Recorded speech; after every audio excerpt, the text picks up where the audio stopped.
Yo, yo.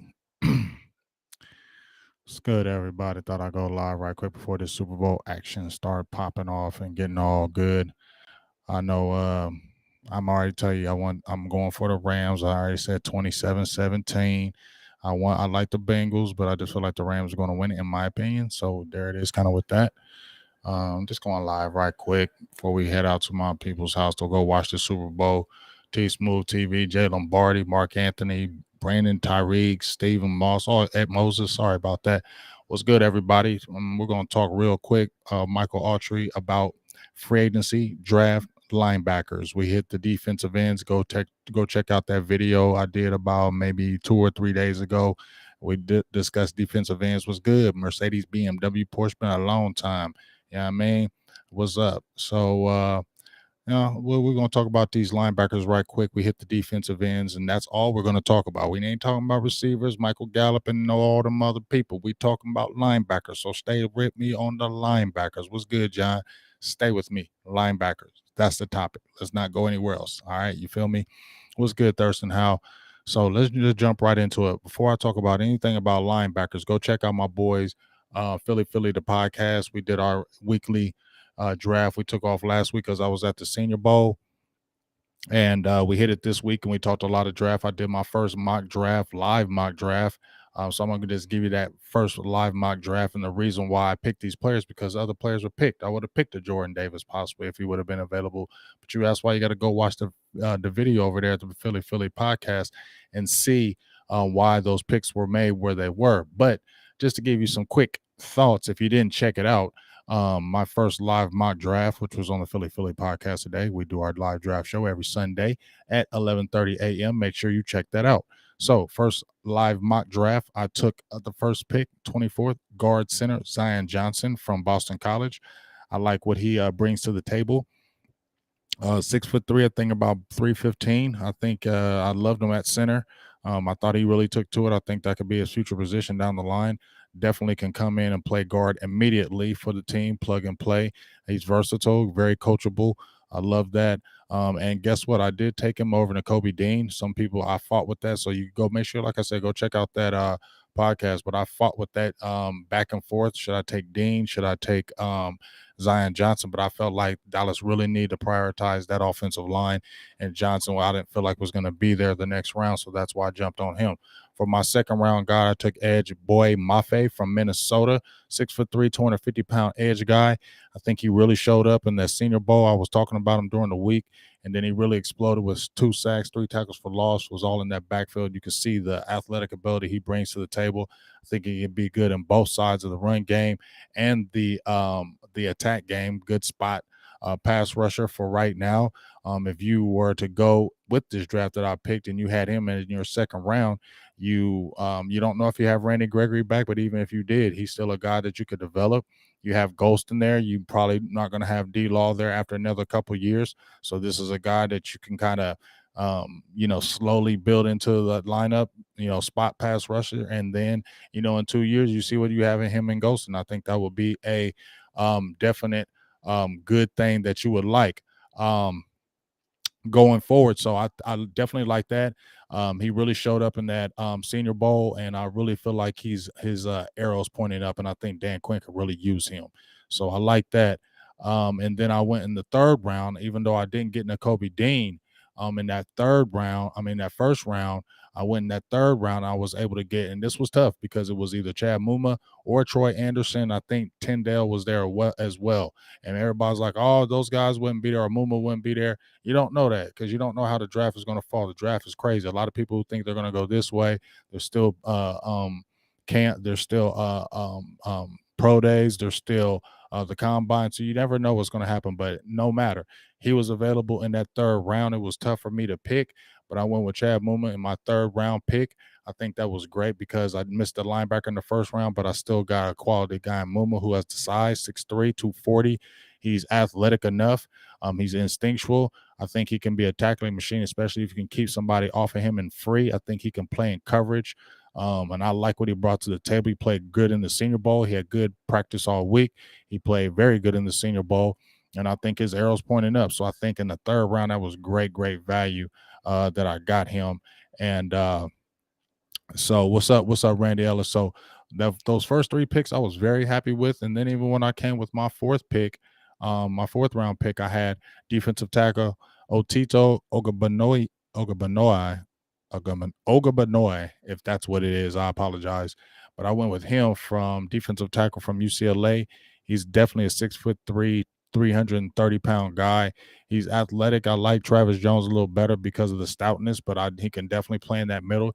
He played next to Ogadazua last season, so I think that's a plus right there that you're getting with a guy like him. You already have familiarity with a guy already along that defensive line. You need another plugger. You got Bohanna as a 0 and a 1 tech, but now you can add another person, and it's great value for me because that's a fourth round guy that you were able to scoop up, if according to how this fell. So I definitely like that fourth round pick, another 0-1 tech guy. So you hit your D line, you got your linebacker. I feel like can come in and play immediately. I feel like your edge rusher can give you definite play early, especially in this Dan Quinn rotation.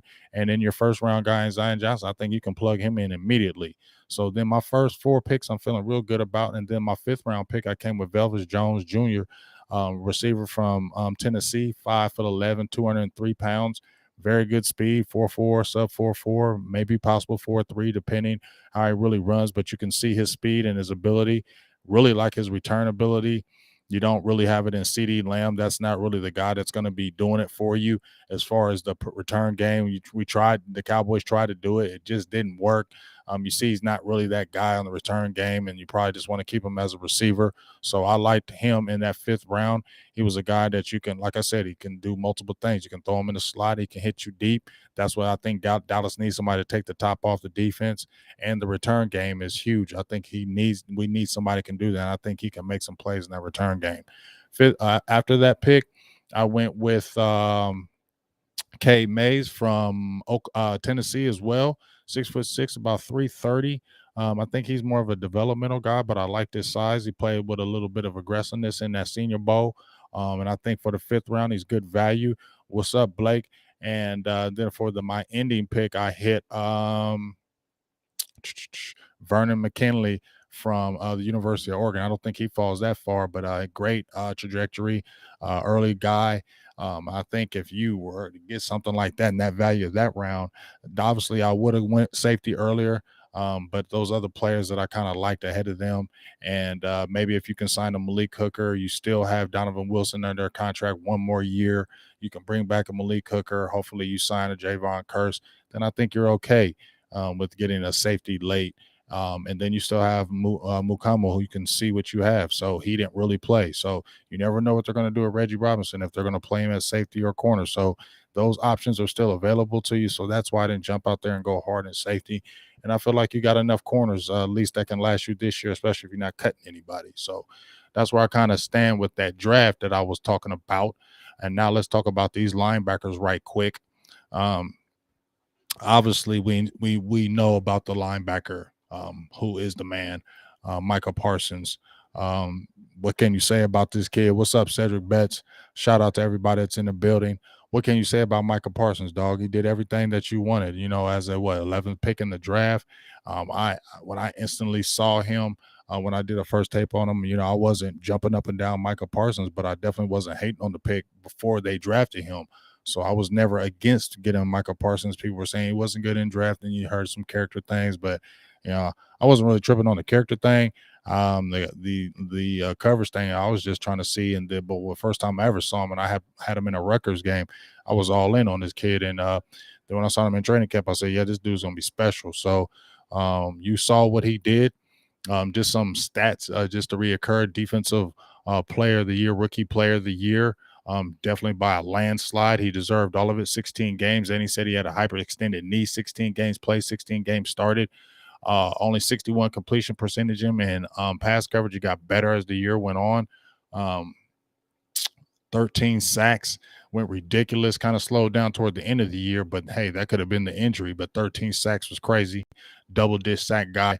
I think he broke the Cowboys rookie sack record, if I'm not mistaken. 17 QB knockdowns, 47 pressures, according to Pro Football Reference, excuse me. 84 tackles, and only 10 missed tackles. I think he had a 5 to 6 game streak where he didn't have a missed tackle. So we obviously know about Michael Parsons. Your hit goal with Michael Parsons. Everything that we wanted, probably the Cowboys wanted Jalen Smith to be. What's up, King Trill?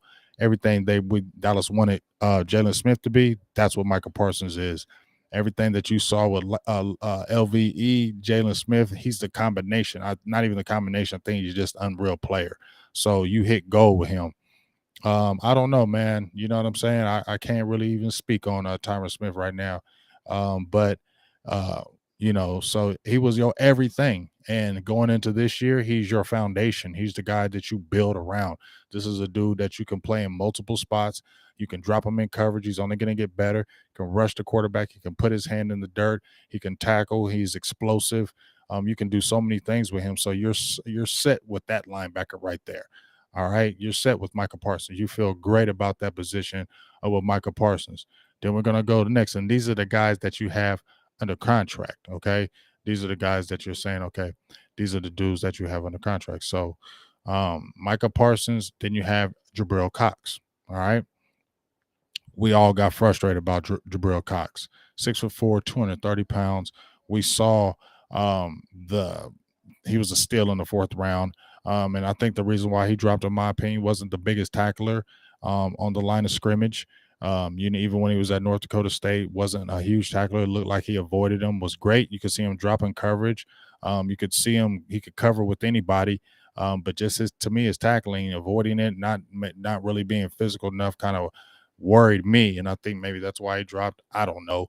But who cares? He's with the Cowboys. He got better as the season went on. And then he had the big ACL injury that just really hurt my soul because you really wanted to see what he could be doing down the line, playing with Michael Parsons, especially.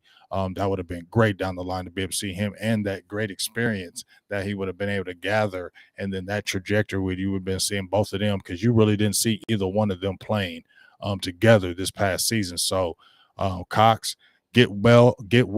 Hope that knee is fully back because if you got a Micah Parsons and a Jabril Cox back there on a full-time duty, now you're feeling really good about your linebackers. You're feeling really good about your linebackers. You know what I'm saying? Um, um, yeah, we got to get one. And I don't want to do a left tackle. I looked at these guys, except it would be Barnard Raymond. I wouldn't do that.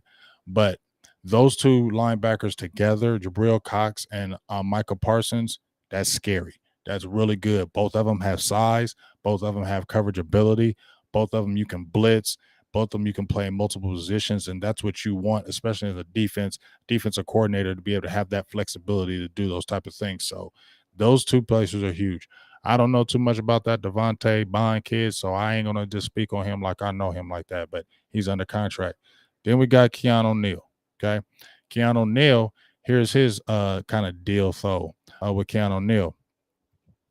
If he is a pre June 1 cut, there's no savings, no cap savings if you cut him. But it looks like if you do a post 1 June cut, then there is a $2 million savings in cutting him. So I think that the Cowboys will wait till go in the draft, see how they draft in there. Do they get one linebacker? Do they get two linebackers? That depends how high, what kind of linebacker they get, where they feel kind of good with that. And then we'll see what happens with him. With me personally, I don't need him coming back. In my opinion, from my standpoint, I'm cool with him coming. Them letting him walk. I feel like you can get better guys in the draft, even if they're rookies. Let's see what Luke Gifford has to offer. I'm cool with, we're going to talk about Francis Bernard. I think he's a special team guy, but I still like to see a little bit with Luke Gifford, and both of those are restricted free agents. Luke Gifford, I believe, is an exclusive free agent, and Francis Bernard is a restricted free agent. One of the two, if I'm going to say that. So I'm definitely, if you can get those guys for cheap, bring those two back. You got a special teams guy in Francis Bernard, and then you got a guy who can play some spot duty in Luke Gifford. He's good on special teams. And like I said, I think you can play him some spot duty because he has good size, and people were trending on him not too long ago.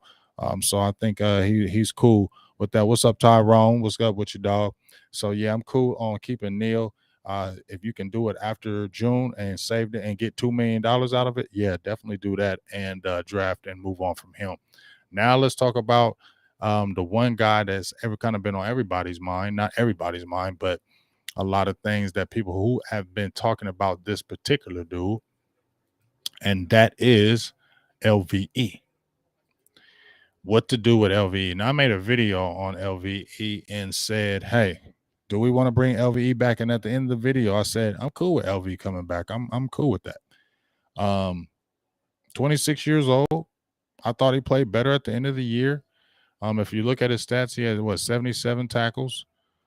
This past season, he stayed healthy. That was the biggest thing. 17 games played, 16 games started, 663 snaps, 58% of the snaps. One sack. He was never a big sack guy anyway. 77 tackles. His most tackles, he blew up the rookie scene with 141. So this was his best year after his rookie year. Biggest thing, he stayed healthy. Had an interception as well. And I feel like the Cowboys, if they offer him a contract, I thought he maybe get a big market, not a big market, but he would get a market. Um, but I'm good with bringing LVE back. I'm cool with bringing LVE back. I think as long as you develop Bohanna, he said he's ready to go. I talked to him, he said he's ready to go. And if you can get another space eater in that middle, I think you can get that in this draft. Keeping LVE free, and you can get him on a good deal, which I know Stephen Jones and them ain't going to overspend to keep him. And really depends on what his market's going to be out there. I don't think he's going to have a huge market as far as money wise. People will go after him because he's a young linebacker. He's 6'4", 250, 260 pounds. You can use that. So there will be a market. I don't know how much they sign. I don't know if they get a bidding war. What's up, Chris Davis? What's up with you? What's up, Aloha Kramer? What's good with you? Um, I know I get what you're saying, Thurston, but if you're looking at as a whole and you bring him back and you're not spending a lot of money, and I thought he played better at the end of the year, I'm cool. I definitely would get a 2, maybe 3 year deal out of LVE, and you can still draft another linebacker. It's not hurting you. You need that depth. Guys get hurt. You don't know what's going to happen.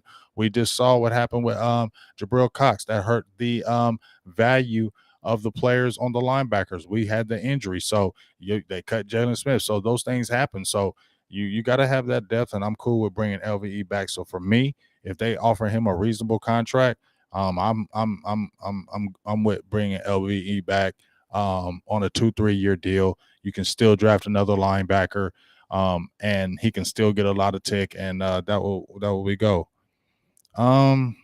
Yeah, but like I said, I think we'll be all right if you did it. Just my opinion. I think they would go, and I'm going with the Rams again. So like I said, then when we're talking about we talked about those free agents. I talked about Gifford. I talked about Francis Bernard. I don't think they're anybody special. I think they're guys that are, special team kind of guys that you can work with and use. But then let's hit this draft. I don't think if I look at it, I named some people in the free agent pickup. I don't think that would happen. They'd have to be super cheap. One veteran I kept my eye on, and I talked about him a month ago, was Anthony Barr. I know he's got some tread on the tires. He's been injured, but he has some familiarity with George Edwards, I believe. And he could be a guy that you can use as a veteran stopgap for a year. Jamie Collins, Malcolm Smith, who was with the Cowboys, I thought he played good for those 1 or 2 games he played. KJ Wright has been a name that's been floated around for numerous years. We just always talked about the money, but those are veteran guys that the Cowboys may look at. Some younger guys that I said that could come cheap are Alex Ogletree, Quan Alexander, AJ Johnson, and Christian Kirksey.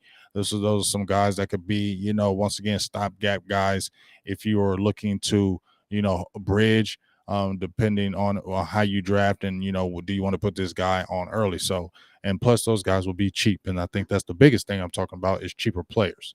And then as we get ready to round out the show, really draftable linebackers that I put down that if they were available, these are the linebackers I would definitely be looking at. Obviously, the darling that everybody loves is Nakobe Dean from Georgia. But I think when I looked at him, I think I seen a lot of, they had a great front line that kept him clean. Dallas would have to keep him clean to be able to do what he does. Troy Anderson from Montana State, Brian Asamoah from Oklahoma. He's a local kid out here, plays some football, actually 20 minutes away from me. Damone Clark from LSU, Jalen Barty, you hit me to him. And I really do like him. He's a 3-down guy, can play multiple positions. Osamoah, I think he's a guy that is real sneaky. He's built like a safety, played safety, but I worry about him holding up at the point of attack, so I wouldn't get him early. Troy Anderson, I like him more in that mid round, but he's 6'4", plays like it, big, strong. I wouldn't be minding him. Channing Tindale from Georgia, 1-year starter. I really like Channing Tindale. Physical, good size, athletic, can come downhill, can hit you. Looks like he can cover. I think more experience that is needed by him, but I really like Channing Tindale. Another guy, Chad Muma. I told you that was my 3rd-round pick. I like everything that is about him. I heard about the tape. I had heard about him. I looked him up, read about him intently. Then I really watched the tape, and then I got to see him at the Senior Bowl, and everything that was said about him and read about him came true to me. So I really like him as well. DeMarco Jackson's a sneaky guy to keep your eye on from Appalachian State in some later rounds. And then Darian Beavers from the University of Cincinnati, big kid, 6'4", about 240, plays to it, can play some in coverage. I think he's a sneaky guy that you can keep your eye on from Cincinnati. So those are some people that I think could be some great additions to the Dallas Cowboys in that linebacker room, especially with the guys that you have. Could really add. I don't know if you go 1 or 2 linebackers in this draft, but definitely get one, and you can scoop one, and you don't have to draft it early. I know people were saying, get that linebacker early, and I was feeling that with Nakobe Dean early. But now that I went through and saw the depth, and these linebackers can fall, because linebackers, they feel like you can get those everywhere in mid rounds. You don't have to pay them and draft them high. You can get them in later rounds and still really do good. So I think that those linebackers that we're talking about, you don't have to reach at the first round. You can get some quality guys in those mid rounds and see what happens. So we'll see, and I like it. I'm about to get off here, but rewind this tape and let's go over. You can go over these linebackers. I think it's good picks of linebackers that you can choose from, and Dallas can definitely scoop one that can play early for you. We already know what it says about the Cowboys. Like I said, I'm gonna leave these Joneses alone. We already know what's going on with that. But I told you I got the Rams. I got them 27-17. I don't do score predictions, but I'm doing it today. I got the Rams 27-17. Gang, get ready. Come on. We going to head up out of here. About to go. What's up, Pickle? To check out the game, see how it goes. And, hopefully I want Cincinnati to win, but I think the Rams will. I think that front line will be a little too much. And I think the Rams will lose the turnover battle tonight, have at least 2 turnovers in this game, and I think the Rams pull away in the second half. So, I am. I know. I promise you, I'm still working on it. Got a lot of things, a lot of kinks. But go check out that game. Starts in about 15 minutes. We're going to head out, and we'll be talking to you soon. Go rewind the tape. Go check out my Dog Philly podcast with our draft special, and you see why I went with those picks that I did in my mock draft. I'll be having Brandon Tucker on this week for his guys that he's been training, getting ready for the combine, and some guys that Dallas definitely could draft. And so we'll be hollering at you. Probably be going live tomorrow. We'll see what that subject is. We'll probably be hitting the secondary and either talking safety or corner. So make sure you're in the building when we do it. So I'll check you out. Yes, that tight end, Bengals tight end, is playing. So appreciate everybody that jumped in. Quick one in and out. Go rewind the tape, and I'll be talking to you soon. Big Game James, I'm out. Peace.